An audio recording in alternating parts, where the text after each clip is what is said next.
Hey guys, and welcome to the newest episode of Be Hero Presents the Bump Card Wrestling Podcast. I am your host, as always, Brian, and with me tonight is my tag partner, Psycho. How are you tonight, Psycho? I'm doing really good. Yeah, lots to get into. It's been quite the week in wrestling. That is an understatement. And as such, we're going to kind of go right through the news for the most part. There's only really one big piece of news that just happened tonight as we record Wednesday that we will go over. And then after the fact, we were going over our review of WrestleMania 40, the biggest WrestleMania of all time. And, to be honest, it's fairly accurate. So, that being said, Psycho, what do you want to talk about? So, it was announced. So while WrestleMania was happening, late into Saturday night on Collision, AEW Collision, they dropped a little blurb that said that the Young Bucks were going to release footage from All In Wembley 2023. And of course, everybody knew what they were talking about. And all the rumors were that, yes, it was going to be that footage. And I was really looking forward to this. And we've talked privately about it, kind of being like, why are they releasing this? Obviously, it's got to show something that, they would embarrass CM Punk or something like that. Well, I watched the footage just moments ago, actually. I watched the footage, and it started with the Young Bucks. Basically, they put it into context of the reason they were showing footage from All In was because they were blaming their loss to FTR at All In, basically to the skirmish that happened backstage. They mentioned Jack Perry by name and call him the scapegoat of the situation. And they also put him over, too. They talked about how good of a guy he was. Right. And it's funny, though, because they said, somebody said, if you have a problem with Jack Perry, maybe the problem is you. Well, there's a whole lot of people in the industry then that the problem's with them, because I have heard from multiple people that said Jack Perry is exactly like how CM Punk describes. So, so right away, it's like, okay, it's the friends getting together to support one another, which is, all friendship wrestling. It should be called AFW. But anyway, they show the footage. And there's no audio on the footage because it's security camera footage from Wembley. And it was very interesting because it shows Jack Perry. Jack Perry's there standing. You can see in the background Samoa Joe is there. Yep. And then the referees are hanging around talking. And I was trying to make out everybody that I saw. Like later on, I saw like one of them was Chris Hero.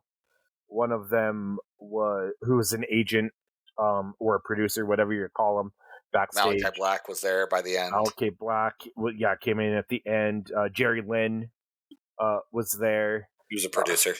Yep. Hook was there. That broke things up here too. So those were kind of the big ones that I could make out. Tony Khan was off to the side. It was really hard to see him. He was over there behind the monitors. But so the video really gets good when you see CM Punk coming up, and he goes right up to Jack Perry. So exactly like how he described it, he goes up to Jack Perry, and they have, what surprised me was they had a lot more conversation. The conversation they actually had before anything really happened was longer than I would have thought it would have been. Yeah, it was easily a minute or two. Like it takes up a majority of the video. Yeah, and it's like I had pictured it. I don't know how you pictured it, Brian, but I had pictured it like Punk went up, they had words and it was basically like, what are you going to do about it? And they get right into it, right? Hmm. But they were having a conversation. I wish we could hear audio on this, to see exactly what was said. But they're having a conversation. I mean, from my vantage point, Punk was, basically like how he said, like, why do you, do that internet crap? And they're having a conversation about it. And then Jack Perry apparently says something or does something. That's probably the part where he says, if you have a problem with it, do something about it, which Punk does. It shows him shoving Jack Perry, and then like going towards him and putting him in a front face lock, basically a guillotine choke, and it's very quickly like separated. Like Samoa Joe comes rushing right over. Yeah, I would say like he goes to reach for the guillotine. I don't even think he gets it on. That's how quick it is. Oh, I think But he did. If you like go back and watch it, I think he had it on him for maybe 20 seconds. I don't even Um, think it was that long. Like I don't even think he actually got it on because mhm, you get the push, the mhm, shove back, and then he comes rushing in, and that's when everyone kind of like goes right into it to grab everybody, and separates them off. mhm, the The next part was the part that I can see why things were said the way they were. Was right after the fact, and Jack Perry was kind of pulled away. CM Punk was losing his mind mhm, on what's assumed to be Tony mhm, Khan right. and Gorilla, and he Mhm. like almost jumps the monitor to yell at him. Not like he's gonna beat the crap out of him, but I can see how someone could definitely feel like And they were getting threatened. but here's the thing, like he goes over there, but Chris Hero's on him, Jerry Lynn's on him, holding him. Like there's really nothing he could have done. He's being pretty well restrained. Like, Yes, but you have a professional wrestler, a guy who's done martial arts majority of his life, yelling at you and getting very aggressive to you, and you are the quintessential nerd of a high mhm. school. So, like, I could see why he might feel that way. Like, I understand it. What this tells me, because if this whole thing, first of all, there's been worse wrestling fights in locker rooms, like Doesn't matter. ton. We've seen worse fights in DCW locker rooms It than we doesn't matter. have. Well, it does matter because If you're all put this in a tells me is that Tony Khan has never been in a physical like confrontation in oh his no, life, God no. But and and let me finish for a second, and then you. Uh, and this says that he's in way over his head. He has no idea how the wrestling business is. It's not his action figures, mm, that don't talk back to him, right, or that don't have confrontation. You didn't see so a fight's going on. You don't see Tony Khan get up, to do anything. He's over there hiding behind a monitor, and of course Punk is like, like he said, he probably did say, looked over at him and ran over to him. Is like, this place is a joke. You're a clown. I quit. You know, that's what made him fear for his life. Really, like, what a bunch we of crap. couldn't again. We can't hear anything. The verbiage is all coming from what was supposedly heard. So I Mhm. can't say anything Sure. based off of just the video and just the video. The only impartial evidence we have. You see two men having a disagreement. One person obviously said something to Mhm. irritate Sure. the other, and I'm not going to say that Jack Perry's clean in this. And then the other one, being Punk, uh, goes and becomes very aggressive, and you have to have several people pull him off, and then he starts yelling at his boss about something, and the boss, who again is the quintessential nerd from high school, he is Michael C. Hall in The Breakfast Club. Uh, Mhm. getting yelled at by, a pro wrestler who's very upset, I can understand fearing for your life. All that being said, it does not matter No. when you're in a role like Punk was, where you were in a leadership role. You need to be better. And he wasn't. You know who needs to be better, though? Tony Khan. He needs to be Doesn't a boss. matter. It doesn't matter. You can't pass the buck. You can't say, "Oh, this person also is bad." I Tony am Khan disagreeing. passed the buck. I'm not disagreeing with you. I think Tony Khan's a joke, and I think he needs to pay for the stuff and maybe have his 2 cents, but let somebody else, write the book and manage everything. That all being said, he put Punk in a leadership role. Mhm. As a locker room lead, as a person in a leadership role, you need to put yourself up on a higher standard than everyone else. And he didn't. And that is the core problem I've got with all this with Punk. Is he needed to be put up on a leadership role. I did give it the thing. It's like maybe, and again, we couldn't hear anything, so I have no clue what he said. He could have shot fires at AJ Lee. He could shot fires at Larry the Dog, and everything else, and just got Punk at the wrong time and everything else. But even if that's the case, even if the case is he caught him at the wrong exact moment, any other day of the week he would have let it slide, but he caught him at the wrong exact moment. If that's the case, then he needs to own up to it and say, yes, I needed to put myself on a higher standard. I didn't. I did wrong.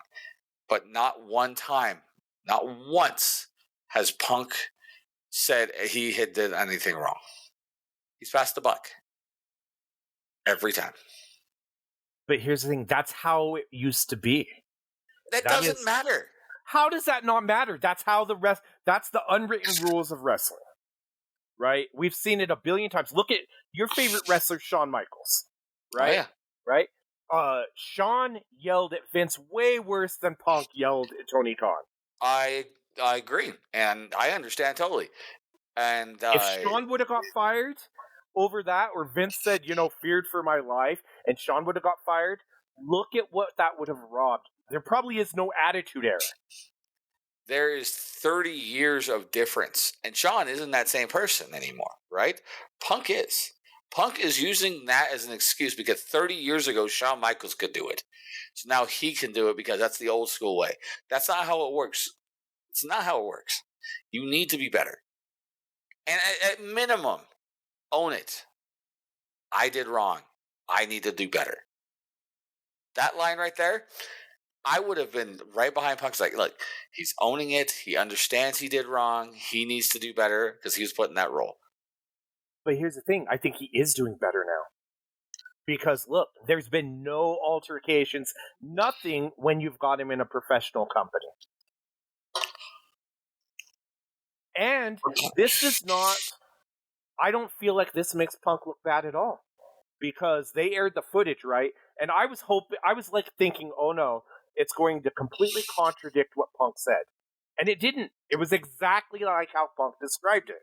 It's like scene for scene practically. And so Punk actually looks way better from this because he's probably popping their biggest rating that they've had all year again, and he's not even with the company anymore and they can't stop talking about him. Which Punk is the FTR promo, by the way. For them. FTR promos after this, and that's essentially the FTR promo. Is why are we still talking about this? This is stupid. Why are you bringing something up 8 months ago instead of bringing up the future? Like, literally, that's the promo. And it was a fantastic promo, by the way. If you haven't got a chance to go watch it, go watch AEW. Be one of like the 300,000 people that actually watch AEW weekly and go see that promo. Don't just go to watch the video. There's so much more because they're actually building a story around it. Better than I thought they were going to. They should have done this when Punk was still there and maybe they'd still have high ratings. Maybe they'd still have people going to the shows. You know, they're doing it too little, too late. He's already gone. Mm-hmm. I mean, I agree. Like, there's no practical purpose for this. This is such a one and done quick ratings thing because it's not going to help boost ratings for next week, right? No. It did make me want to watch it made me more want to watch the tag match between FTR and the Bucks, but it's only more to do with Dax Harwood's promo following this than it was about this, because it really didn't do anything to make the Bucks more dicks as EVPs. It didn't really do any of that. This was literally just to get that slight boost in ratings, and I hoped, and I hope you guys do too. I hope you stayed around for that promo from FTR because it was fantastic. Here's a really interesting thing. Not to cut you. Sorry to cut you off there, Brian. Is that the Bucks are supposed to be the heels here, right? Correct. FTR is supposed to be the baby faces. Correct. Right? So by them basically talking crap about somebody that's not there anymore, Punk and his friends, they're basically saying Punk is the babyface in all of this.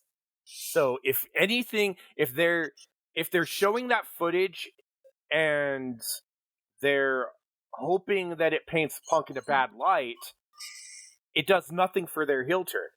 But I don't feel it did that. And so therefore they're saying Punk is the babyface. They're basically saying on their own program, we're heels. You should boo us because Punk is the babyface. You know, and it's weird. It's weird storytelling. It's barely storytelling. I agree. Like you were mentioning before, this is too little, too late for all of this. And as you mentioned earlier, a large part to do is Tony Khan has no clue what he's doing.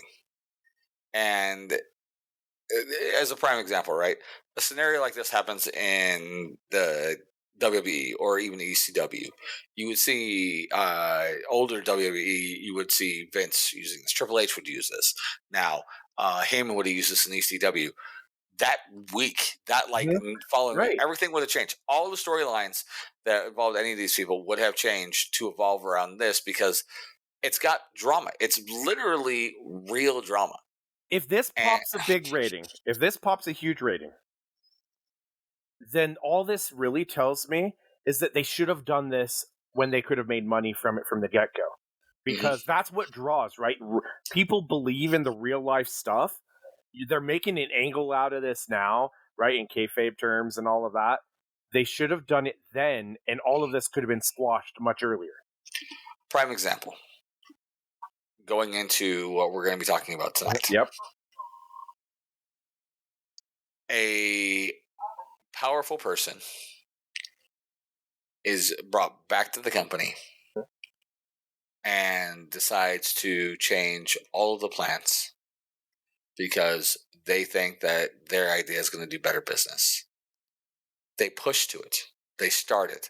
The crowd reacts to it. And instead of forcing it and pushing it and not listening to what the fans want, they use that drama and they turn what would have been a good WrestleMania 40 main event match to a stellar story. Once again, with the bloodline stuff, making a worker or making a character in this final boss character for The Rock because they use the drama, they use the story that he's on the board, he's their boss. He came in and will choose what to do with whatever he wants to do. Right? He took essentially the evil CEO Vince McMahon thing and threw Rock Flair on it, and it worked so well because it was real drama. It's always going to be better when it's real drama that you're able. Whenever it's a shoot work that they can turn into a fantastic story, it's always better.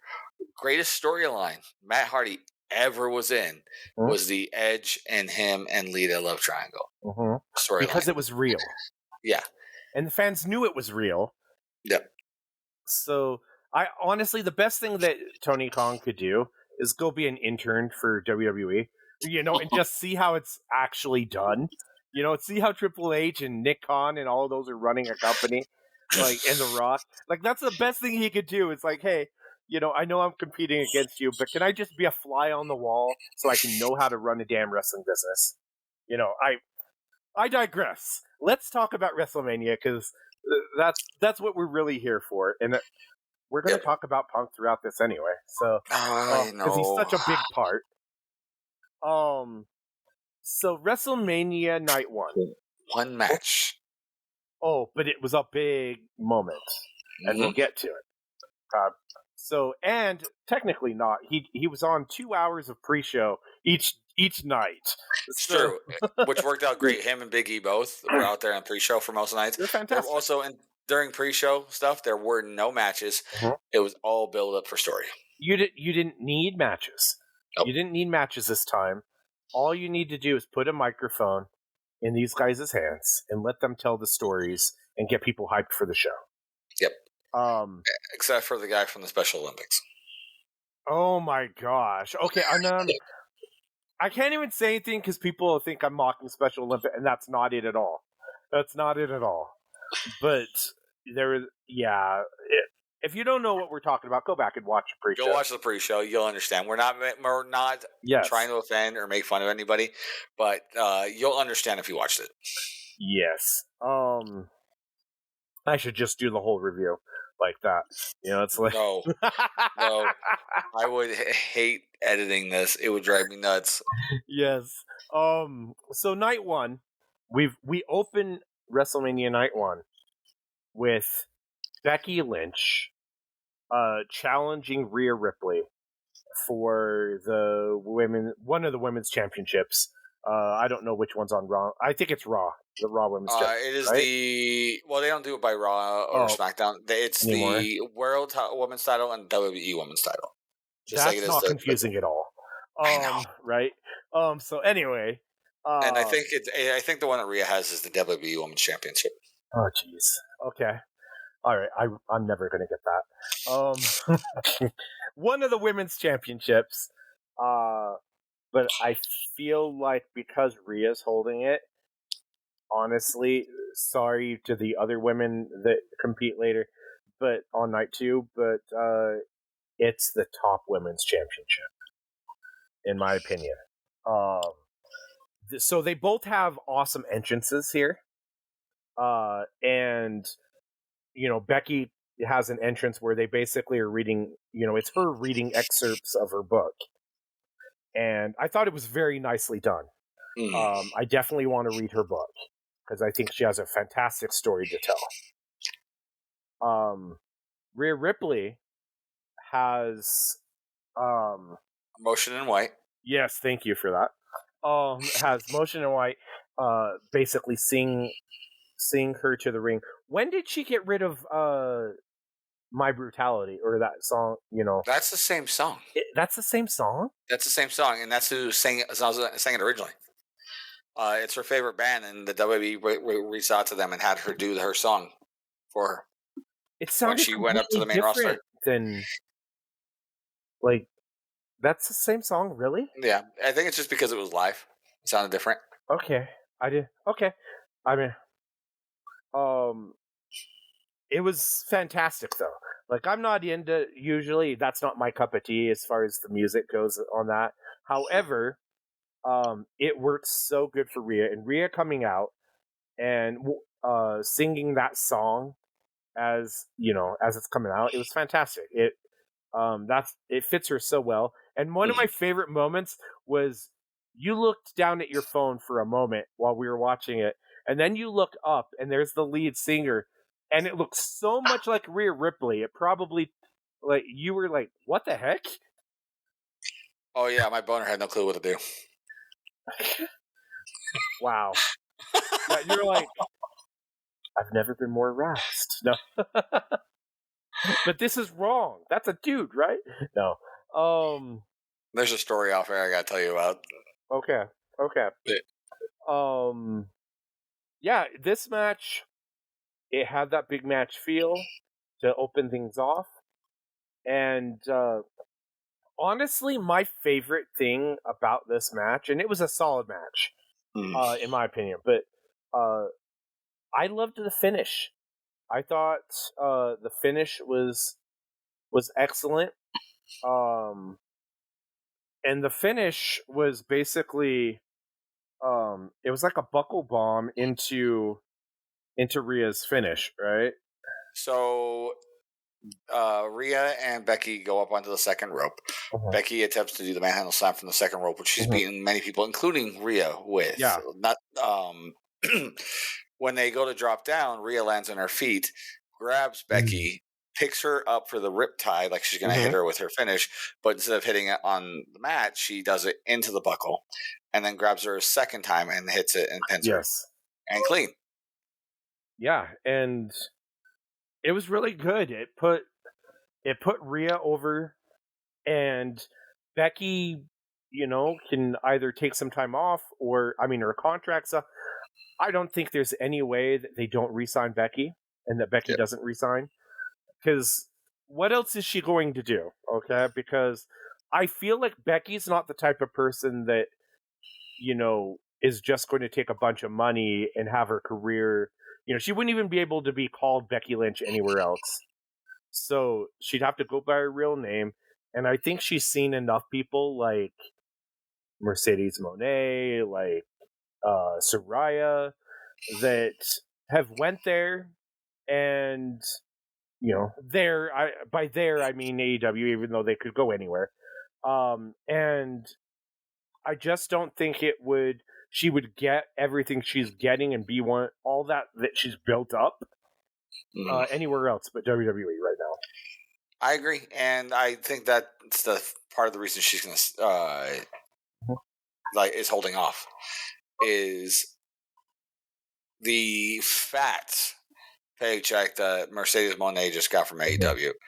I think that Becky's going to try to push for something large like that as a recontract if she hasn't already, and deserving. Like, she's huge when it comes to the women wrestling scene right now, and she needs that fat paycheck. So, that being said, oh, go ahead. Oh, I was just going to say that I could totally see her using AEW as leverage to get a bigger payday in WWE. But like I said, I don't see her going anywhere else. But she deserves every penny. Well, let me ask you a question. Who is the heel in that match? Supposedly, it's supposed to be Rhea. Because Rhea was more over than Becky was. You're right. It was basically babyface, but Judgment Day are technically heels, right? It's true. But Rhea's almost got to this level of almost like The Undertaker, right?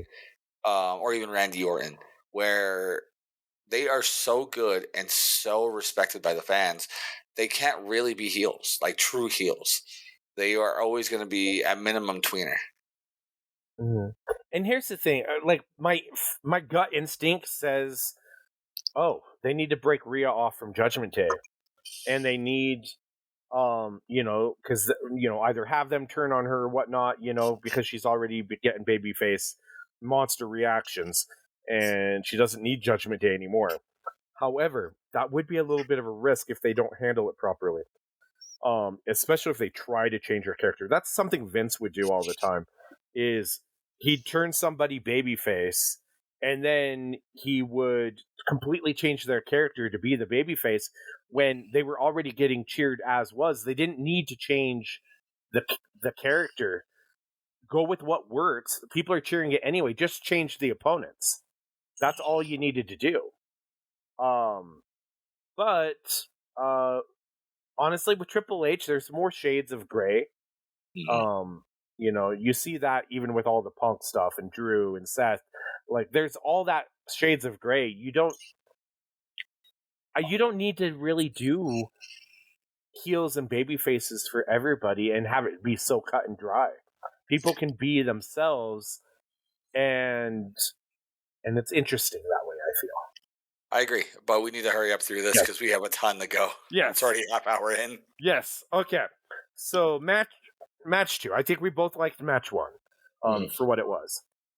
So match 2, we have ladder match. Yes, the tag team ladder match. So you have Judgment Day, DIY, The Awesome Truth, Pete Dunne and Tyler Bate, The New Day, and Grayson Waller and Austin Theory. And they were actually holding both belts up, basically. I mean, they were hanging both belts, and you had to... The match didn't stop when one of the belts was taken down. Those people were champions, and then whoever got the second set of belts would be tag team champions of that champion. And theoretically, you can get both belt sets. Right. Yep, exactly. Now, this is pretty much, I mean, it's what you'd expect. It's a spot fest. It's, there were some good spots, though, that they did. Won't go into them really too much because there's a lot. So the first set of belts, actually, Austin Theory and Grayson Waller, they get the first belts, which was kind of a little bit... I mean, part of me is surprised that they won it on that one, and part of me is like, of course, because they actually are an overact as far as a heel tag team goes. But the match continues. And there's a lot of crazy spots here. I'll let you talk about some of those if you want, but the second set of belts is actually a big moment for the eventual winners of the other set of belts. It's Miz and R-Truth. Awesome Truth. First time of R-Truth winning at a WrestleMania. Yeah, and they win the tag titles, which is crazy. If you would have told me 5 years ago that Awesome Truth would be winning belts at WrestleMania, I would have said, what? That's such a thing, that's like almost 10 years ago. It's crazy how long R-Truth has been in the company. And he's as over now as he has ever been. Well, to give you an example, R-Truth is in his 50s. Okay? R-Truth started in the WWE at 19 with Road Dogg. Holy cow. Yeah. Yep. And there was the whole thing where he was in the where's the Truth Ron Killings in TNA for a long time. K-Quick. Yeah, and then there was K-Quick. That was a whole other thing too. Yeah, so but the stuff he's doing right now is fantastic. It's perfect. And they're so over that even though like I wouldn't have picked both of these two teams to come out champions, it makes total sense because they're both over on opposite sides of the heel and babyface dynamic. And it still adds in storyline to do so with Judgment Day. Did you watch Raw? The Raw after? I watched parts. I did not like as usual. I did not watch the whole thing, but I watched the entire Rock and Cody thing with Triple H. So I watched like almost a full hour of it. I watched that entire segment, which was like 45 minutes. That very awkward promo between those two. Oh, it's awesome. But no, later on in the match, later on the show, there is a promo for Judgment Day, which we'll touch on a little bit with what happens with Judgment Day. But it's a great thing where Rhea is holding up the belt and like they're all praising everybody with belt winnings and such like that. And so they're all up and it's like rise for the Judgment Day, and then out of nowhere, R-Truth comes in holding a tag belt, and they're like, "No, we're not doing this again." He goes, "I brought the tag belts back to the Judgment Day." This whole thing, and eventually Miz comes out. And it's great because Miz is standing on one side, R-Truth is standing with Judgment Day, and Miz like, one sec, reaches over, grabs R-Truth, brings him over to his side, goes right here, and then eventually they're building to a 6-man. So it would be Right. Dominic, Uh-huh. Finn, and JD McDonough against Awesome Truth, and a person that they our Truth reached out to that you can't see, assuming it's Little Jimmy. Turns out to not be Little Jimmy. Right. Right. So go watch it. It was actually a really good match too. So, but that being said, back Yeah. to this ladder match. Yes. There What was did? several. Yeah. Go ahead. Talk about the I was ladder just match. there were several great spots in here. I don't want to go through everything because we'd be here all Right. night, but there's one particular spot I do want to go to, and it's starting to become one of my favorite spots with a match that R-Truth is involved in, and that's the uh, not knowing what match you're in kind of thing. He's done this before where they did the ladder inside of the Rumble because he thought it was Money in the Bank. Uh-huh. Again, this year they did the Rumble where they did the hot tag. Yes. Well, in this ladder match, they do a hot tag. And again, and they Ron or R-Truth even goes for a pin and everything else until they're like, no, it's a ladder, and like that, and it's great. Uh, which R-Truth in the ladder match always makes me laugh. Of the Money in the Bank match he was involved in several years ago, where he's like, "Hey guys, I know this is a ladder match, but you know what? I've got arachnophobia."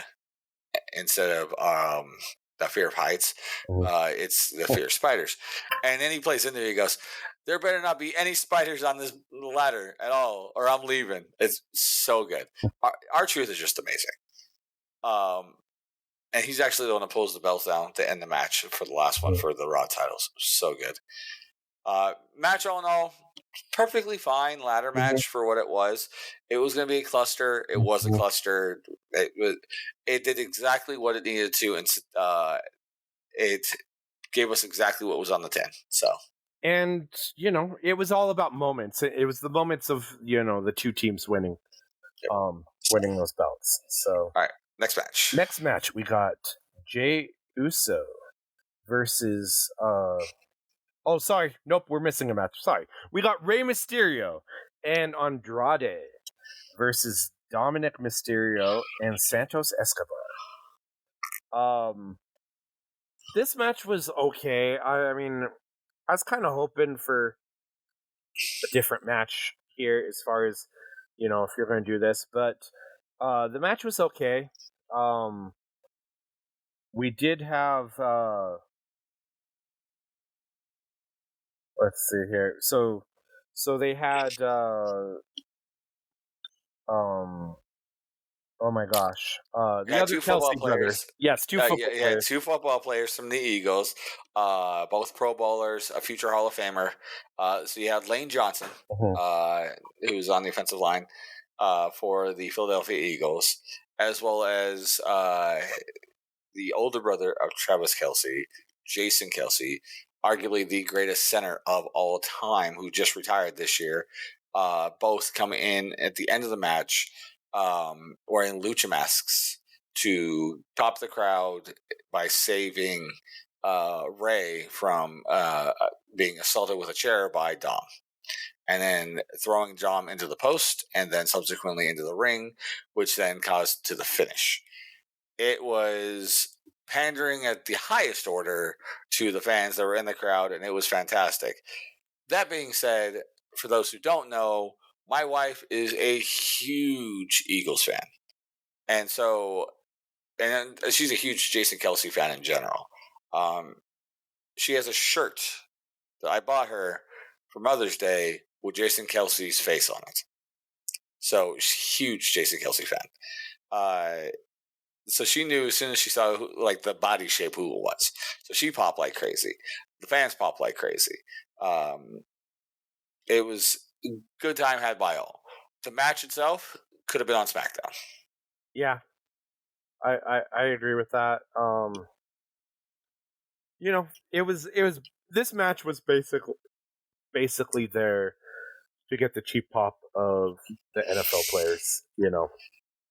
It was exactly those two being there and being involved that made this more of a spectacle, and it was needed for this match.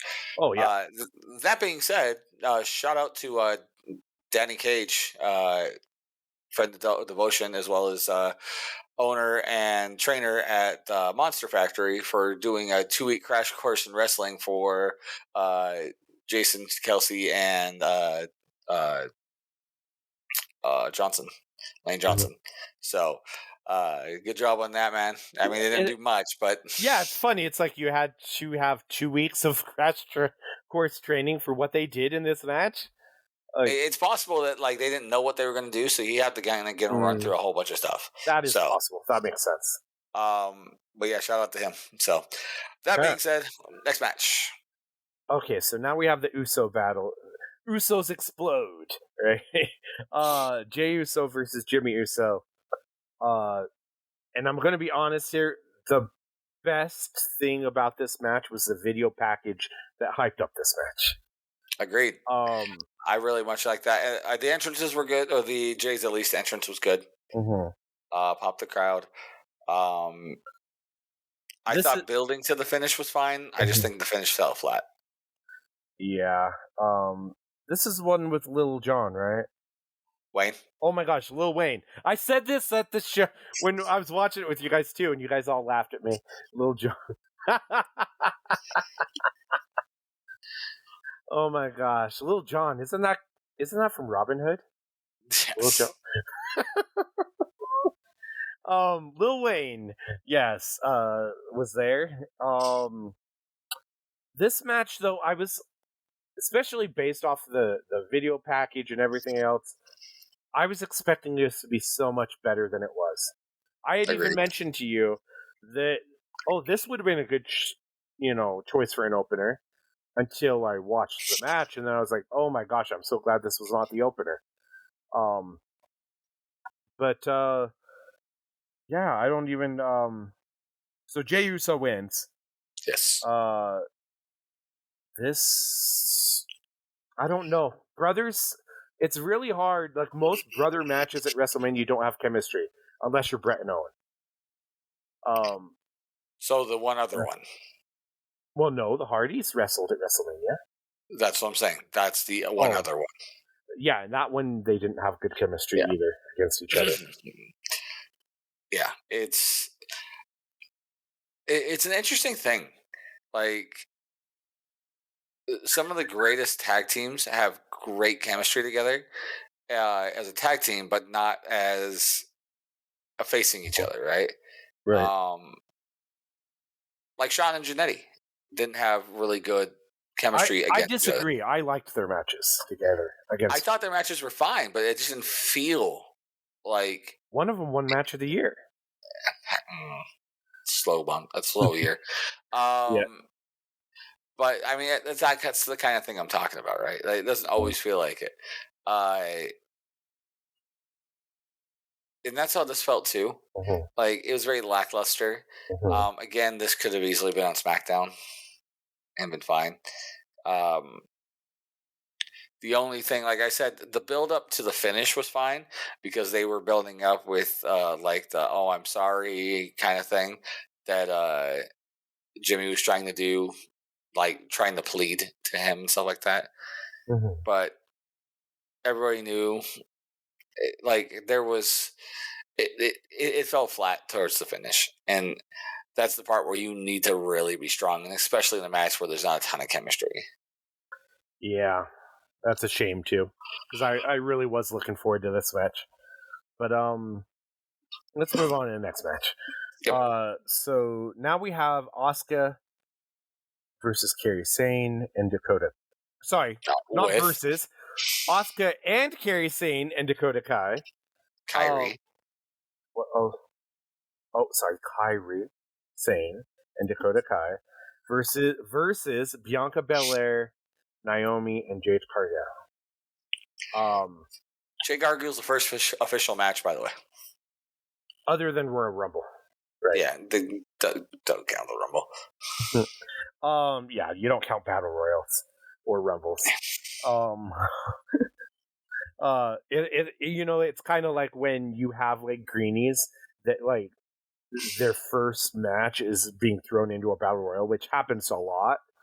And because what do you need to know for it? You need to know how to, go over the top rope, and need to know punches and kicks, and basically. Yeah. My first match was not a battle royal. My first match was a tag match. My first match was not a battle royal either. My first match was a singles match. But That was your second match. Your first match was you fighting against the duffel bag. oh my gosh, that is true. That is true. I had my own. Where was the security footage for that battle? Huh? For that Yeah. fight in the back with me in the duffel bag. Like, And you'd probably still say the duffel bag didn't do anything wrong. Anyhow, well, I didn't lunge at the boss, So, yeah. yes. So, this match, honestly, first of all, the baby faces here, the babyface team, they had a really awesome entrance. Basically coming down, off of the lift, that was lowering them down. And then they each had their own individual music hit, and they were all dressed. What were they dressed as? What was the theme? Not exactly sure. I think it ties into the I can't remember what it's called. They look like video game characters. Well, I think it ties into the same thing that like it's a Philly thing, and I can't remember what they're called, but it's the same thing that Seth came out to. Oh, I had no idea that was a Philly thing. Yeah, it's a Philly thing, and I can't remember what it's called. Save my life. My wife's probably yelling at me right now through her headphones as she's listening to this. So yeah, but this match basically was just say, hey, here's Jade Cargill, and yeah, this was her platform basically. We talked about it previously many times, where certain people need to be used as attractions and not as wrestlers. Prime example being Ronda Rousey. And I think it's exactly what we need to see with Jade Cargill. She had her first official singles match on the Raw after WrestleMania against Chelsea Green, and pretty much destroyed Chelsea Green in like 2 minutes. Which is exactly the way you need to treat her in this aspect, which is actually very similar to AEW's the way they treated her in AEW. That's why she's over. Yeah. And I think that that's the way that she should be treated, building up to that, and then to start giving her opponents that could walk her through the matches. So people eventually like Charlotte, people like Rhea, people like Becky even Lynch, Bianca Belair. Yeah, exactly. Those big names as they go along. And that's exactly the where she should be put into as we go along, until she gets a lot more proper matches under her belt, and not just, destroying random independent female worker. Yeah. I thought this match was exactly what it needed to be. Yep. Baby faces win. Yeah, I kind of I liked it for what it was. Yeah. It did exactly what it needed to do and put over Jade Cargill without really burying anybody else. Yeah, the one thing that did crack me up is Asuka dancing to Bianca Belair's music at ringside. That was pretty funny. So next we've got the Intercontinental title match. Gunther defending against Sami Zayn. And they do a really cool thing, it shows Sami Zayn basically walking from Gorilla to, to the entranceway. And who's there to greet him but Kevin Owens? Oh, you're jumping ahead, son. Sorry. Okay, sorry. I missed Chad Gable, right? And his wife and son. Okay, go over that part. Okay, so it starts off by him talking to his wife and his son and saying, essentially, I'm going to get thrashed. I don't want him to see it. I don't want to see him cry again. and make sure that he can be watching the back. And like they're talking, and she's like, I believe in you. Da, da, da. And then as they're walking up, or as he's walking up, you see Chad Gable, which you're expecting because of the Rocky montage he had the week before, and so on and so forth. And Cable is like, I believe in you. You could do this. Believe in yourself. Kind of got to do it. And then him being at the entranceway right before going through the curtain is getting fired up by Kevin Owens. And it was right there for the opening. And more importantly, for building the underdog feel for him, having everyone's back for him. It's the kind of story you would see in a Rocky movie, and being in Philly makes it perfect. But it's the kind of thing you would see, right? You would see him talking to Adrian at the end, and then you would see him going up and talking to Mick as he's getting ready to go out, and then at the last possible second, the person he was fighting with just earlier in the movie, who comes back to help him, is Paulie, right? Is right there and says, Tell gives him the last things like, you can do this, boom, boom, boom. That's 100% a Rocky movie, and that's what the entrance we got going into this, and I loved it. It was so good. It allowed me to feel excited for him to be the one to be doing this, even though, as we talked about previously, I thought Chad Gable was the right person for this. I still do. I still think Chad Gable should have been the one to be in this spot. But I am not upset that it was Sami Zayn going into this spot. Yeah. This match was fantastic. It was match of the night for me on night one. For me too. I was about ready to say that this match, to me, this was the reason to check out night one. If you're going to go back and watch it. And yes, and we'll get to the Rock's match next too. But this, for match quality, this was the match. It told a fantastic story. And you had, Sami Zayn's wife at ringside. Basically, it was emotional there, and it was very stiff. They chopped the heck out of each other, and Sami. So the finish is actually really interesting. They did basically. So Sami Zayn did a brain buster off of the top turnbuckle, onto, like, dropping his head onto the turnbuckle, which was his finish as El Generico in PWG and ROH. Do you think that this is a shot at AEW on how to do that spot safely? I don't know if that's the intent. I mean, it is exactly a shot there, but I don't believe that was the intent. I believe it was the, if you know kind of scenario. Mm-hmm. So if you know that was him doing El Generico with this big move, that he had to pull all the tricks that he had possibly out to be able to take him down. And not just all the tricks, but like an insane move to see at the biggest stage you can. Because this spot was used at the last AEW pay-per-view. And, I mean... Yes-ish. It was attempted. It was attempted, but done in the reversed order. Takeshita and Will Ospreay went at it, and Takeshita was the one sitting on the top rope and attempted to do the move down. And I think that's what screwed it up, where Sami, mind you, and Sami's done this hundreds of times. There's no safer hands to have done this move with than Sami's. Yeah. But yeah, and that did end up being not just scary in AEW's, but there was, if you look at Will Ospreay's body afterwards, had to have taken time off of his career, taking that. But anyway, getting back to this match, so Sami hits that, and then he hits his haluva kick, and then just basically falls onto him. Hits a haluva kick to the back of the head. Because Gunther takes the move and gets up, but kind of falls into the corner on the opposite end. He hits the haluva kick in the back of the head, pops the crowd, hits it the second time, and then goes for the pin. Yes, and goes for the pin is say that very loosely because he basically just falls onto him and collapses onto him, and that's the pin.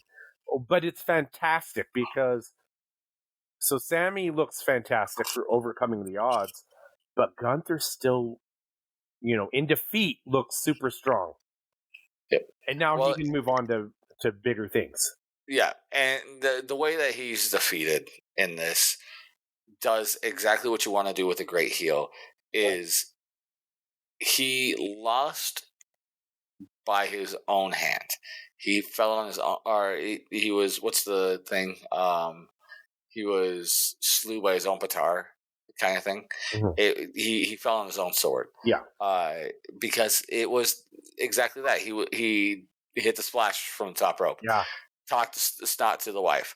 Hit splash to the top rope. Talk snot to the wife. I was going up for it for the third time when Sammy was starting to come back. Then that's when Sammy hit the Rainbow Star. Yeah. Great match. If you guys haven't, seen this match, go back and watch it. It's worth it. I would not be surprised to see by the end of the year this is a match of the year candidate. It's a candidate for sure. I guess we shall see. It's so early in the year. I feel like something's going to beat it, but I just don't know what yet. So then we've got our main event of the evening. For night one. So we have Cody Rhodes and Seth Rollins versus Roman Reigns and The Rock. And big stipulations on this match. If Cody and Seth Rollins win, then the bloodline would be barred from ringside for Cody's big match against Roman the following night. Yep. And if The Rock and Roman Reigns win, it's bloodline rules the following night. Which means pretty much anything goes. Yes. Now, when The Rock comes out, I mean, it's just, pardon the pun, but it's electrifying, right? It's there's a feel. It's like Rock added so much to this build and everything, that just him coming out feels like a big deal. Yeah. And then Roman feels like a big deal, here as well. And this match, I mean, it was good and it was physical, but it was mostly story, right? I mean, but that's okay though. It was all about the story here and setting up night two. It was, and I'm actually going to give a huge part of this match to Corey Graves and Michael Cole, because they put this match over like crazy of trying to be like, how are Sammy and Cody going, or not Sammy, Seth and Cody going to win not out on this, where The Rock can literally change the rules of the match on the fly, because there are parts in this match where Roman literally told the ref, stop counting or you're fired. Right. And those two being Graves and Michael Cole, put it over so well every time that they would do that, and constantly bringing it back up. Like, I don't know how he can win when The Rock's threatening to get the ref fired. Like, it worked out better than if there was no commentary, which, like, as an independent worker, you'll see, because it's hard to tell that story without them. Yeah. So obviously the Rock and Roman end up winning this, and it was exactly what needed to happen to set up night two, and so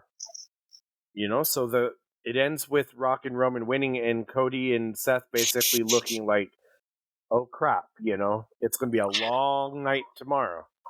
Rock and Roman, rock and Roman, rock and Roman, rock and Roman. Yep. Yeah, silly us. So that was the end of night, and it was a Rock bottom. Oh, and I should mention, because it's important, Rock pinned Cody. Correct.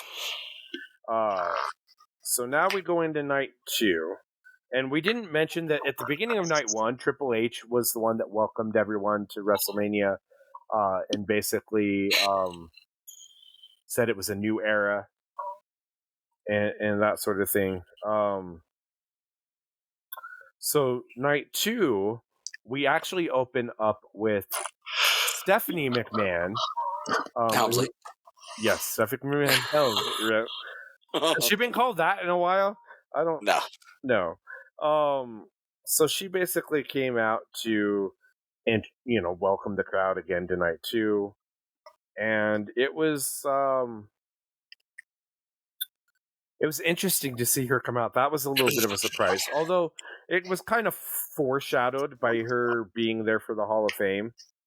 And if you guys haven't seen the Hall of Fame, go back and watch Paul Heyman's induction speech, and your mileage may vary on the rest. Yeah. Yes.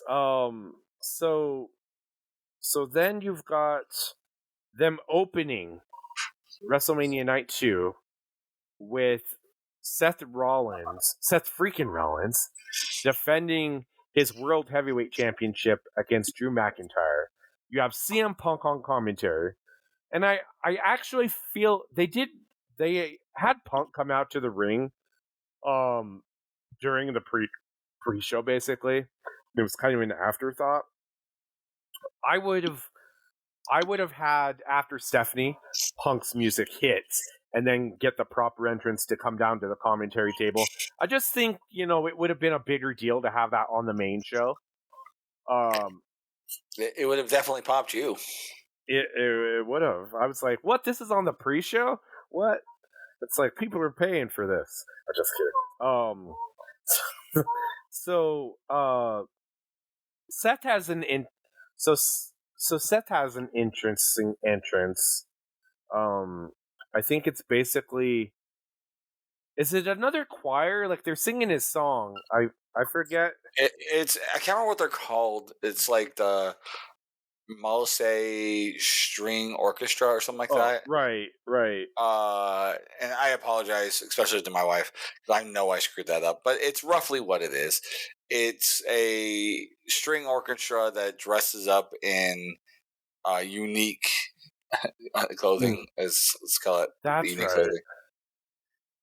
That's right, and it looked like Adam Rose's gimmick. Yes, or the Congo line from I forget his name.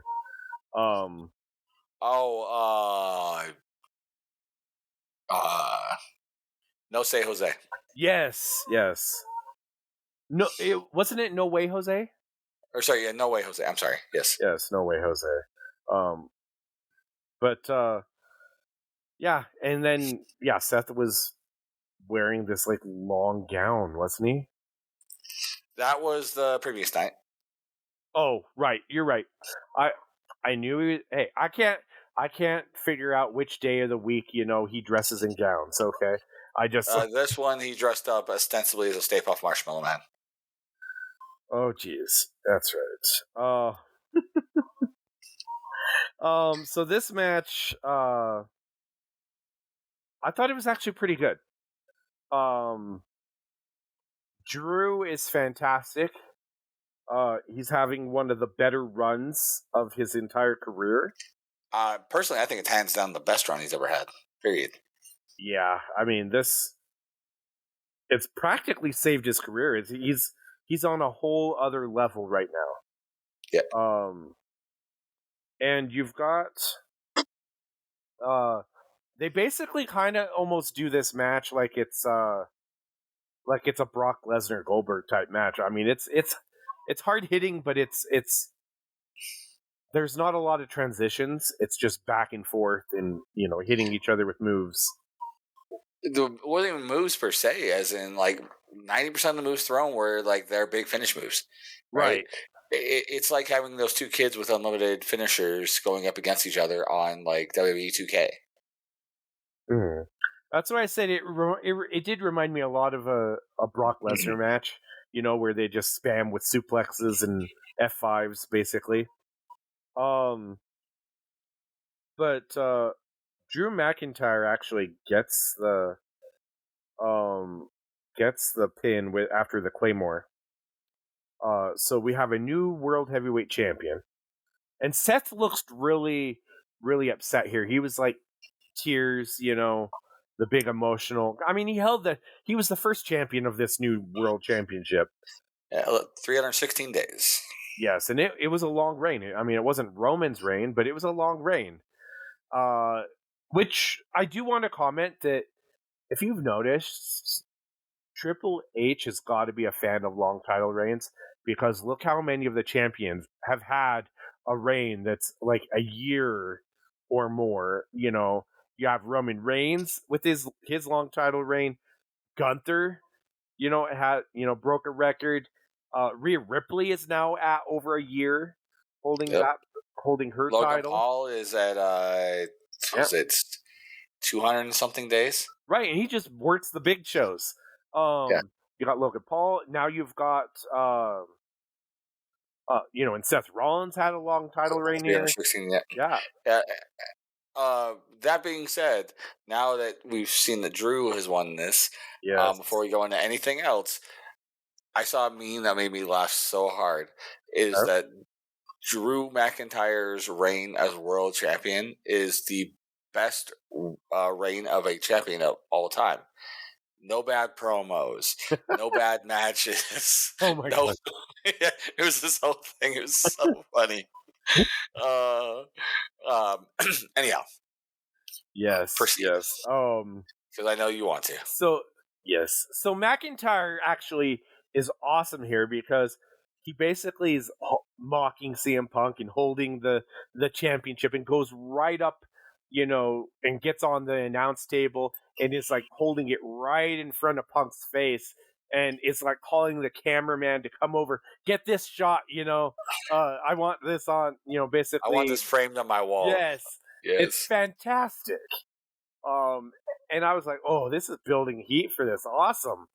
Before you jump on there, did you see the bit that he did in the match? So in the middle of the match, he had started beating up, like he thrashed Seth. He gets over to his wife, who's sitting at ringside, grabs his phone from his wife, and literally types in a tweet that gets put out there while in the match. Then the tweet literally says, "Bored at work, LOL." Oh my gosh, that's fantastic. So good. Oh my gosh. I did not know that, and that is fantastic. Right. So, and CM Punk. Yes, so Drew's mocking CM Punk, and then Drew basically like looks away or whatnot as he's standing on the announce table, and Punk sweeps his leg, so he falls on the announce table, and then he takes off his brace, that's on his injured tricep, and he hits Drew McIntyre with it. And I'm thinking like, oh my gosh, he's cleared early. Like they're setting up this match for like next show or whatnot, and that'll be his first challenger. And then the music hits.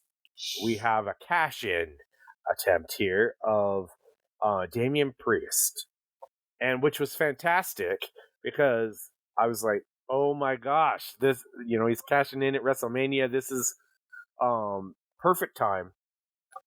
And Damian Priest beats Drew McIntyre, and CM Punk is great here too because he's basically sitting cross-legged on the announce table, basically doing a golf clap, to Drew, and Drew's just like upset because he lost the belt, and it's fantastic because I feel like that feud is one of, not only am I very much looking forward to it, the matches and stuff, but the promos are going to be excellent. Everything about it is, and it's because there's real life heat that they're turning into a story, and nobody does that better than the WWE. It's accurate. Did you see the tie-in on the Raw after WrestleMania with this? Oh, I saw how Drew called Damian Priest bondage Undertaker, which was fantastic. A paper champion, a transitional champion, Cool. and that he's going to get his title back because he was in a 4-way number 1 contendership match. Uh-huh. He did not win. Yes. Did you see why? Yes. Somebody was under the ring. Yes. Yes. CM Punk was hiding under the ring, came out and interfered, held onto Drew's legs so that Jey Uso could hit him with a super kick and get the pin. Yep. And Jey Uso's the number 1 contender now to Damian Priest. Yep. Which, I wish he would have had a better match, against his brother to have some momentum going into it. But it is what it is. Jey Uso's a perfectly fine challenger. Are they doing that at Backlash, or are they doing that like next week on Raw? I'm pretty sure it's Backlash as they're aiming to do this with. Okay. Okay. But yeah, no, it's one. I think he's a fine challenger. The part that was interesting to me though was who was in that 4-way. And I know this is a slight topic change because we're talking about WrestleMania, right. But I think this still ties in. The 4-way was Drew McIntyre, Jimmy Uso, Bronson Reed, and Ricochet. One of these guys is not like the other. But isn't he? Who, Ricochet? Ricochet's promos have gotten a ton better. He's got really good in-ring work, and the crowd is 100% behind him. Part of that is due to his fiance. Yeah, his fiance is more over than he is. I'm saying it. She's like, if you want to talk about over, there's Cody, and then there's Samantha Irving. Okay, so it's not really saying much. No, but there's a great spot in that match too, in that 4-way. Bronson Reed's on the outside, laying across the table because he gets put down by Drew and is laying across the table, and Ricochet sees it while he's in the ring, and before he goes and hits a springboard 450 from in the ring outside onto the Spanish announce table, he looks over at Samantha Irving and goes, "Sorry." And then does it. Speaking of Samantha Irving, did you see Michael Buffer tweeted out basically giving her praise? Oh yeah. For her WrestleMania announcing and everything. And that's pretty awesome. I didn't know Michael Buffer watched regularly, or maybe somebody showed him the clips. I don't know. But that's pretty cool. But she's fantastic. She deserves all the praise she gets for being a ring announcer. So and as far as Bronson Reed goes, the only reason he feels like he fits in that 4-way is because he won the Andre the Giant Battle Royal. Like that, to me, that's the only reason why it's like, okay, that makes sense. He won the Battle Royal. He deserves to be in the 4-way at least. But like honestly, those Battle Royals, they don't do Andre justice because it feels like lately, like whoever wins them, it doesn't lead anywhere. It doesn't propel them to anything. It's not a number 1 contenders thing. So that's kind of my thoughts on that. But this so yeah, so Damian Priest is the champ. So the next match, we've got Bobby Lashley and the Street Profits against let's see here, against Final Testament. They have Snoop Dogg on commentary, which was entertaining as hell. Yes, and then guest referee Bubba Ray Dudley, which was a huge surprise. Yeah, I mean, we knew he was there. Same thing with like the Stephanie thing. We knew he was there because he was there at the Hall of Fame for Paul Heyman. But I didn't think he was going to get used. Bubba Ray Dudley made this match really interesting, because otherwise this match would have just been a throwaway. And I thought it was when I was seeing this on the card. I'm like, oh, why? Why are we having this match? I Well, hope it's it's a on the pre-show. Philadelphia street fight, so that's why it's there, right? But I was literally thinking to myself, I hope this is on a pre-show match. I don't want this on. I don't want this peanut butter to mess with my chocolate, right, inside of my WrestleMania. And Bubba Ray turned it around. He went full Nick Fettuccine on it and got it all done. Though, I don't like your analogy though of the peanut butter messing with chocolate. Peanut butter and chocolate is fantastic.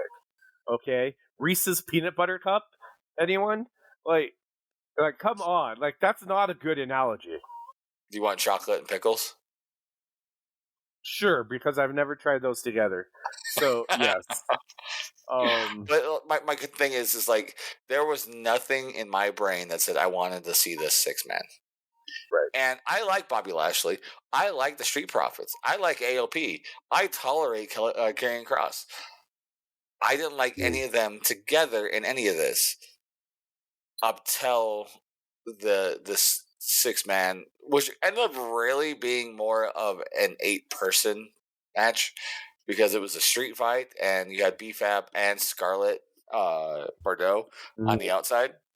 So it really ended up being more of an 8-person match. Yeah, I'm not with you on Karrion Kross, by the way. It's like I don't like mine's far less than tolerate. I think he is boring. Like I cannot get behind him. I know that you've done a show with him, right? Yep. Yeah, so you've done a show with him, so you probably have a different, opinion of Karrion Kross the man. I've never met him. I wasn't on the show.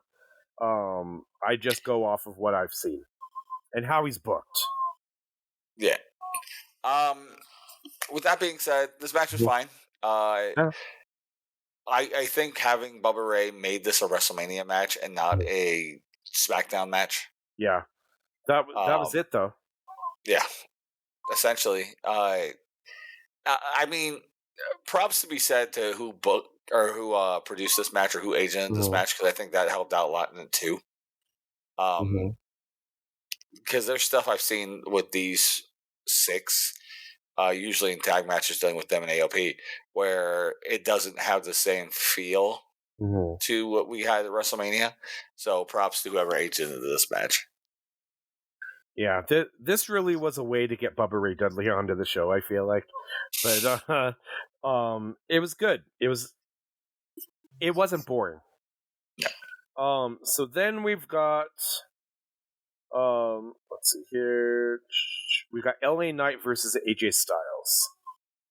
I was actually really looking forward to this match. Now, this one did not. I don't know if it lived up to how good I was hoping it was going to be, but it wasn't Jimmy versus Jey Uso. Okay, this match was not a disaster like I feel like that one was. This one was actually a really solid match. It felt like better than your typical Raw or SmackDown match. It wasn't like the best match. I don't know unless you're a big fan of both guys. I don't think you need to go out of your way to see it. It was LA Knight wins. The right guy goes over. I feel like if LA Knight would have lost this, then it would have been basically like, all right, he's doomed to the mid card forever now. It was good. He didn't. He needed the win. It doesn't hurt AJ at all. Oh no. That being said, I do not remember anything from this match. I'm with you there. You're right. I don't remember anything from it. It was there. There was so much on this show, but I do remember watching it and being like, you know what? This show Night 2 is awesome because there hasn't been anything on this show so far up to this point that is bad. And I'm not saying this is bad. I just don't remember pretty much any of it. The only spot I remember at all, and that's actually I had to think about and really push my brain to think about, was the interesting German suplex spot from the top rope that they did where AJ ended up landing on his head or landing on his face as he flipped all the way around. Outside of that, I really don't remember much. I don't remember the finish of this match. So like, It's a so BFE, I'm sure. AJ Styles was going for the phenomenal forearm. Knight somehow broke it up and finished with his BFT, and that was the finish. But yeah, right guy goes over. Yep. Next one. Yep. So next we get Logan Paul defending his U.S. Championship against Kevin Owens and Randy Orton. They did a really interesting throwback to the night before, where when Kevin Owens is going to the ring, Sami Zayn is there to greet him with his championship and basically says, "All right, it's your turn." Yep. I thought for sure, and we talked about it. We thought it was going to be a Benoit and Eddie thing, celebration to kind of erase that kind of from our minds. And it did not end up being that. But so this match, it was okay. Oh, I do have to say Kevin Owens had a really funny entrance where he's on this golf cart, and then when Randy Orton's music hits, he backs it up and basically tells Randy Orton, "Hey, get on! You need a ride." And Randy Orton rides on the back of the golf cart down to the ring. That was actually really funny. Yep. And then It's like shades of WrestleMania. What was it? 5? Yeah. No, 6. 6. 6. Yeah. Now this, it was basically, for the first part of it, it was basically a handicap match. You had the two baby faces beating the crap out of Logan Paul. Which doesn't always work, but it works in this instance. There's a great spot that makes me laugh thinking about it. Is Logan Paul's down after they've been working on for a minute, and Randy goes to grab Kevin the RKO, grabs him, goes for it. Kevin pushes him off, and he's like, "WTF, bro?" And Randy Orton's got this like thumb, like biting his nail. It's like, "I'm sorry, we're trying to go against each other." It's like, "I'm sorry." It's so good, so good. Yes. I haven't always, like, at certain times I have been, but I haven't always been a huge Randy Orton fan. But I've learned lately to really respect his work, and he does entertain the heck out of me now. And so this match, it's good. Orton, so Kevin Owens goes for a pop-up powerbomb, and it's countered into an RKO. And then basically Logan Paul shoves Orton outside and hits his frog splash on Kevin Owens for the pin. Logan Paul always delivers in these matches, and part of it is kind of like how you mentioned earlier, that he's used as an attraction. And so he has time to prepare for these matches to make them the best that they could possibly be. Now, that doesn't take away from how talented he is and how good he is at getting heat. But yeah, I thought that this was a perfectly acceptable match. Not probably one of Logan Paul's better matches, but it was a perfectly fine 3-way for WrestleMania. It was really entertaining.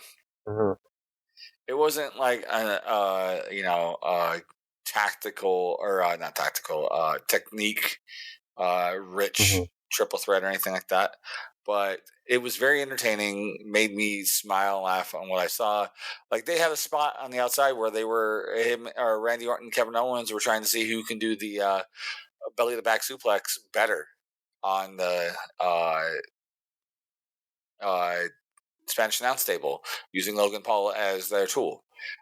Randy Orton hit a YouTuber known as I Show Speed on with an RKO on top of the U.S. announce table, or the English announce table. Right, there was a bunch of good spots in this thing that made you laugh. It was entertaining. It was not a technical masterclass. Yeah. It was okay. I'm not going to remember it. I barely remember it as is. But so next we've got the other women's championship. I guess it's the WWE Women's Championship.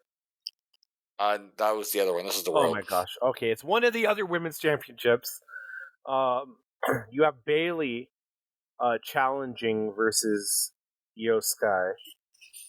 And Bailey has a really interesting entrance where she's it's basically an Egyptian entrance where she's being carried to the ring. Basically, they're basically holding her up while she's on a platform or whatever. It's really cool. Did you hear who was one of the guys that was carrying him or carrying her? No. One of them was AJ Kirsch. Do you know that name?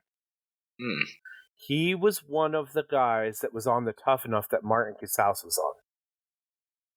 That was forever ago. Yes. And he was one of the guys that was one of the mask guys that were bringing Bailey to the ring. Interesting. Yep. So he had a WrestleMania moment.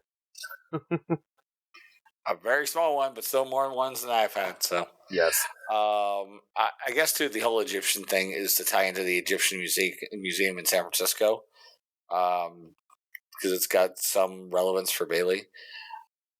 Okay, because I was like, this was in Philadelphia, not San Francisco. She loves San Francisco. That's where she's from. Yeah, she's from California. Yes. I was really hoping to have the Huggers back, though. Yeah, that would have been nice. However, we didn't get that, but what we did get, this was a really fantastic match.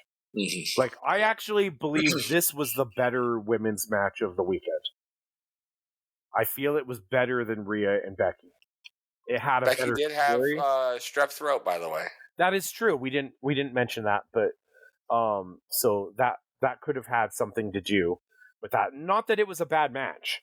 That match was perfectly fine, and it was a really solid match. This one, I really liked the story, though. And it was really solid work. And basically, Bailey gets her moment. She ends up winning the title from Io Sky, gets her revenge, and yeah, I'm very happy that she ended up winning this match. Mm-hmm. And yeah, it was her time. It was her moment, and it was her first ever singles win at WrestleMania, and I think it was her first ever singles match at WrestleMania. She ended up winning it, so which is crazy to think that she's been in WWE, these years, and has never been in a singles match at WrestleMania. I think a large part to it, though, is how many singles women's matches are there at WrestleMania up till the last couple of years. Yeah, pretty much you have to be in the main story, challenging for a belt or defending a belt. So the fact that she's even been on WrestleManias, in tag matches or multi-women's matches or whatnot, says a lot. But this, I was happy she had her moment. Me too. Yeah. So now, nothing else happens. We can go to bed. What's that? Oh, nothing else happened. We can go to bed now. Yeah. Well, we got the main event to talk about here, and it's a big one. That's an understatement. Bloodline Rules. You got Roman Reigns defending his undisputed Universal World Heavyweight Championship against, man, that sounds undisputed weird. Universal WWE Championship. Sure. That's a mouthful either way. Against Cody Rhodes. Speaking of which, this is so off topic, but there's a restaurant here in Utah called Ramblin' Roads that I've ate at a few times. And it makes me, and I No remember, relation. yeah, no relation to Cody or the Rhodes family at all, but it makes me think of him, Ramblin' Rhodes. So, It does sound like a bad gimmick option that was given to him back in the day. yeah, well, I think Dusty's original like tagline was "Ramblin' Dusty Rhodes," or one of them. So, um, way back in the day. But this match, so Cody comes out with Brandy Rhodes, wearing a skull mask like the like Triple H used to come out with. Well, it's the same skull that he has for his American Nightmare tattoo. Right, but I remember thinking this is like Triple H. That's how it felt like to me. And this is the first time we've seen Brandy Rhodes on WWE television in Cody's corner or coming out with them at all since he's returned. Yep. So that was kind of a big deal. I wish we would have saw Dustin. I wish AEW would have let Dustin. Now, granted, Tony Khan put out a statement saying that WWE never reached out to them about using Dustin, so maybe they just assumed or whatnot. But yeah, didn't get that. But this was a really good story match, and it played into nostalgia a lot. And I actually do feel it was better than their match that they had at last year's WrestleMania. They really built upon that, and most of the match is your typical Roman Reigns match until the run-ins start happening. So you almost had so first thing you had Jimmy Uso interfere, and then it which brings out Jey Uso to fight him off and basically Spear him off the yes, stage into a thing of awaiting tables. yes. So that happened. So they're taking out, and then Cody's going to go for his finish, the Crossroads, and just like last year, you have Solo Sikoa come in with the spike, with that big thumb, and it looked like that was going to be the finish, and he was going to get screwed out again. But Cody kicks out this time, and John Cena's music hits. But real quick, before I get to that, it was a really funny moment where Solo's basically after he's hit him with this, the Simone spike and everything, is saying to Roman Reigns, it's like finish him, and Roman responds, "I know." It's so funny and well done. Yeah. So John Cena's music hits. John Cena comes to the ring and gives Solo an attitude adjustment through the table or onto the table. I don't remember if it broke or not. And then Solo's taken out, and then you hear the Rock's music. And the Rock comes out, and you can see on John Cena's face, like he really sells the moment of like, oh crap, So they have this face off in the ring, and John Cena does the "You can't see me," goes to punch the Rock, and the Rock hits John Cena with a rock bottom. And now the Rock is cussing up a storm and this and that. And we hear the Shield's music. I believe the Shield music is next. Correct. Yeah. And you have. I thought when the Shield's music happened, I was like, "Oh my gosh!" Somehow they've got John Moxley to return as Dean Ambrose to do a run in here, and he's going to come out with Seth. I thought for sure that's what was happening because it didn't make much sense for Seth to come out with it. It makes even less sense that Seth comes out in his Shield gear And before he can do anything, he brought a chair in, but immediately gets a Superman punch from Roman Reigns, and he's down and out.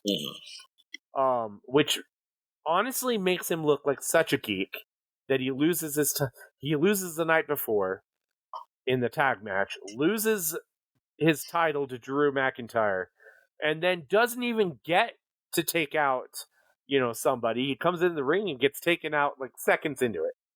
But I do believe that there's a story that's going to play into it. So then The Rock's in the ring still, and you hear the familiar gongs of The Undertaker. And the lights turn out, the lights turn back on, The Undertaker is in the ring, The Rock turns around, and Undertaker chokeslams The Rock and takes him out. And then the lights go out, and Rock and Undertaker are both disappeared. They're both gone. But the chair's still in the ring.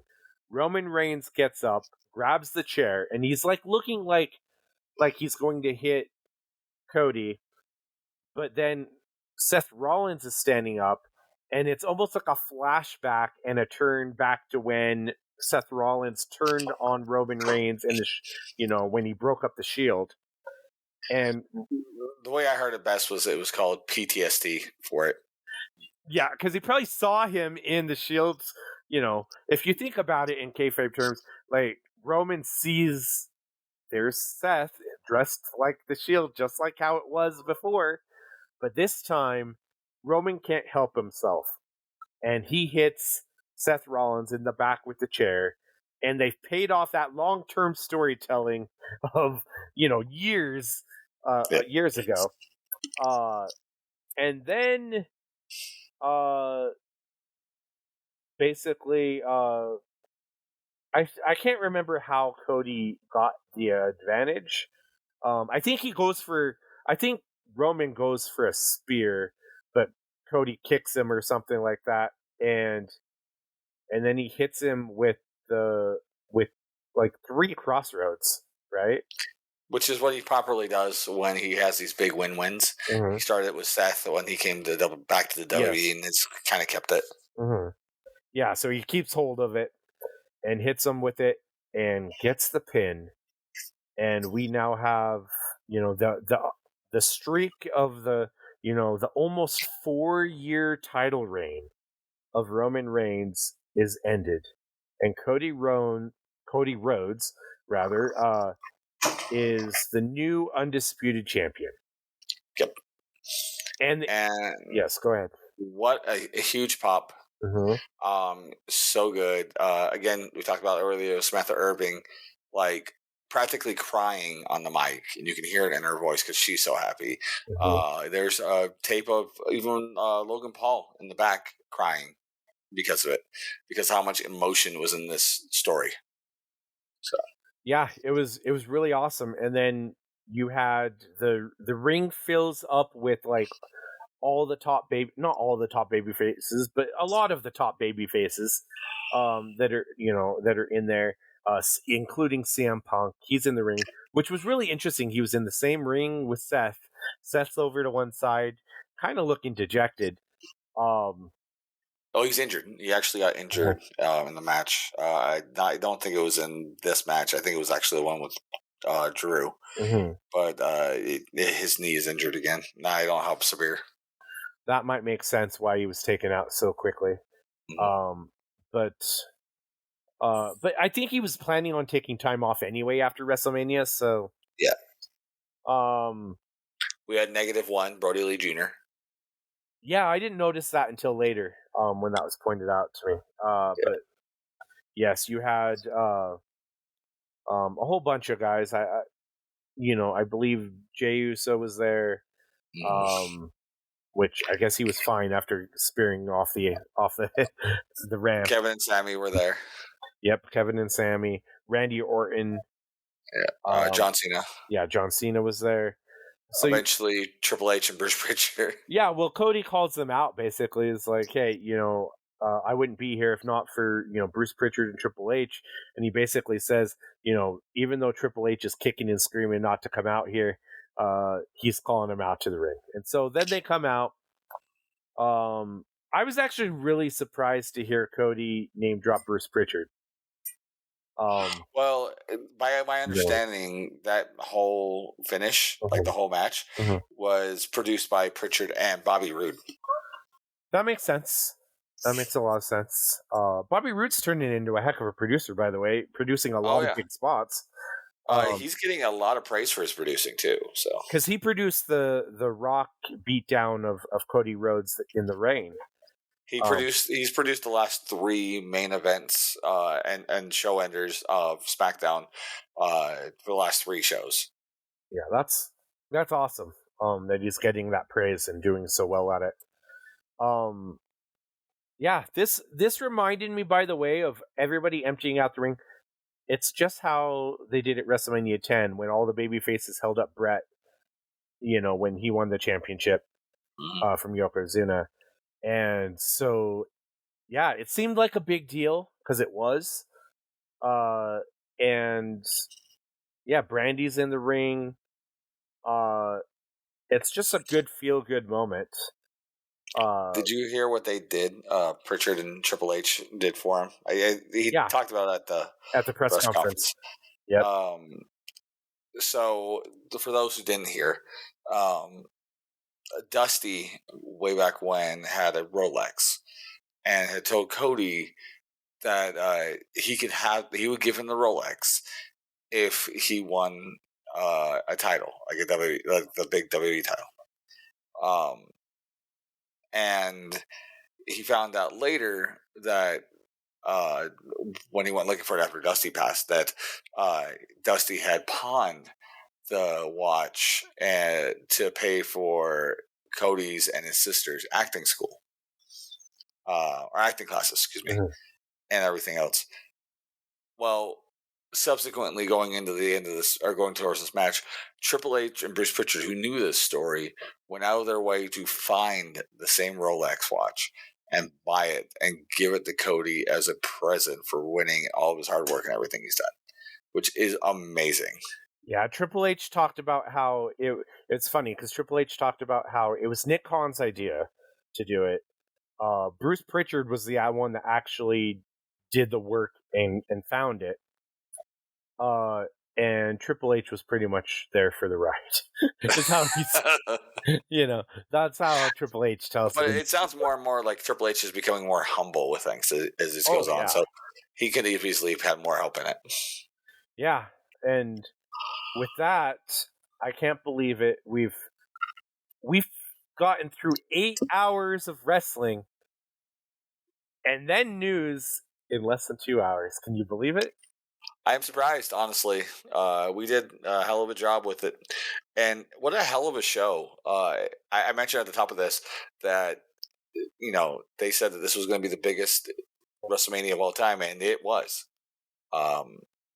Also had a 2-night, thing of 125,000 people or something like that.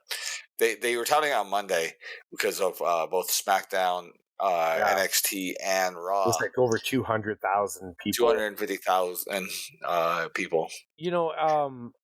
When we were watching it, somebody had mentioned, how many of those people are repeats, though, that went to both nights.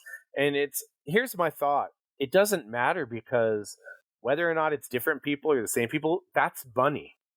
That's still a ticket, still going to the gate. 70,000 people each night, getting, for, paying a lot of money to go to WrestleMania. It's like, think about that like back in the day, like if they would have got 100,000 people, for WrestleMania, that would be like, oh my gosh.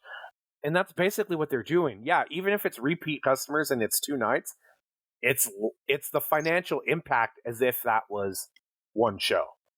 I would not be surprised to find out between merch sales, ticket sales,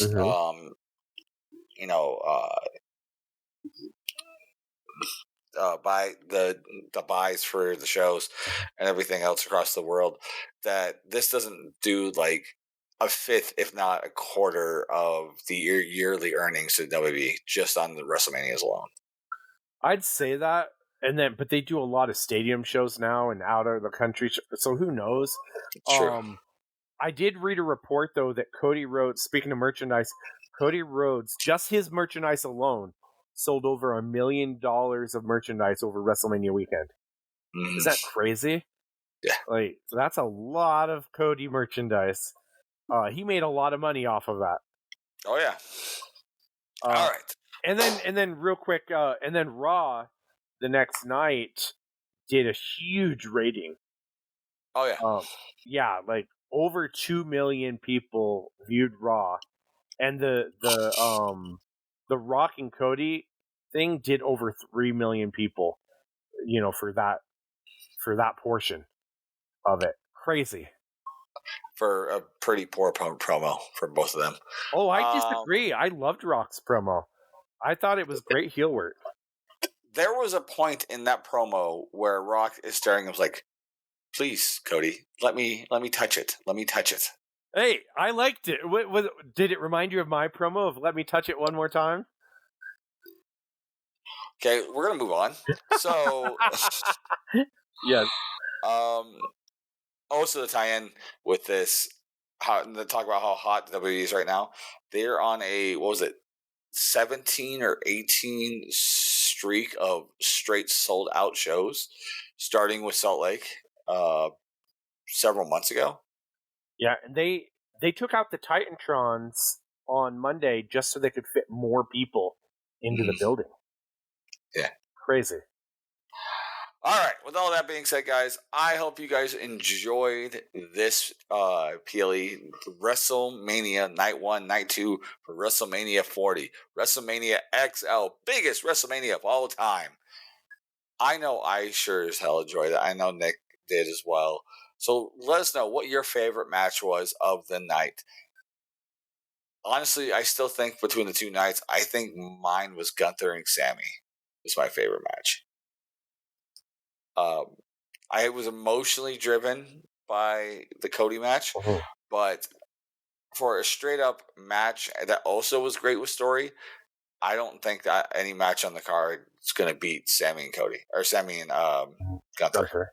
I feel like that technically was the best match on the show. I feel like just for pure like excitement, nothing beats Cody and Roman, and that also had a lot to do with Cody winning the big moment, but also all the nostalgia of the run-ins and everything. Night 2 definitely was the better night overall. Like, it blew night 1 out of the water. It felt like everything was a big deal. But yeah, it was a good weekend of wrestling. I agree. Also, I had a fairly good show on Friday myself, so all in all, it was a good show. But reach out to us. Let us know what your favorite match was. Reach out to us on our social medias. That'll be Facebook, Instagram, Twitter, and soon to be TikTok at Be Hero Media. You can also reach out to me directly at Mike Burke DCW on Facebook, Instagram, and TikTok. And then Mike Burke Pro on Twitter. You can reach out to Psycho at Psycho Wrestling on the Face of Books. And then coming up for DCW, shows we have going there. This weekend, as this drops, we will be at the Mountain America Expo Center in Salt Lake City, Utah for FitCon. That'll be April 12th and 13th. I'm not exactly sure where we're going to be at in the building at this moment, but you'll be able to find us fairly easy. They're not going to have any other wrestling ring there. And for that show, we are actually going to be doing mostly tryouts. So if you've ever wanted to have a chance to get in the wrestling ring, see what it's like, try it out for yourself, now is the time. Come out to FitCon and get all that done. I believe we're still doing discount tickets. You have to go on our social medias to get that, I believe. Then following that, on May 4th, May the 4th specifically, is the next DCW show. I'm super excited. I've always enjoyed these Star Wars themed DCW shows. This is our second one we've had, and the first one was very fun. So come out to May the 4th for DCW on May 4th in Salt Lake City at Light Tree Studios. Be a great show. Get your tickets early because they will sell out.